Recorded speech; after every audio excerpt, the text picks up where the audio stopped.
నేను ప్రతి ఒక్క ఇల్లాలకి చెప్తున్నానండి, ఆలోచించండి.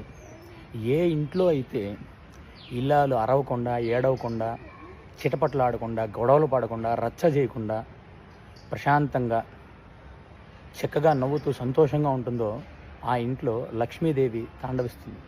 ఆ ఇంట్లో సిరి సంపదలు తొలతూగుతాయి. ఆ ఇంట్లో అష్టైశ్వర్యాలు సిద్ధిస్తాయి.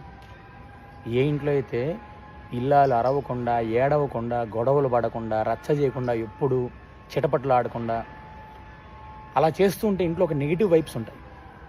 ఎప్పుడూ సంతోషంగా నవ్వుతూ గలగలానుంటూ శుచి శుభ్రంగా ఇల్లును చూసుకుంటూ పొద్దున సాయంత్రం దీపారాధన చేసుకుంటూ చక్కగా మీ నిత్య దేవతార్చన చేసుకుంటూ పిల్లలను కొట్టకుండా, భర్తతో గొడవలు పడకుండా,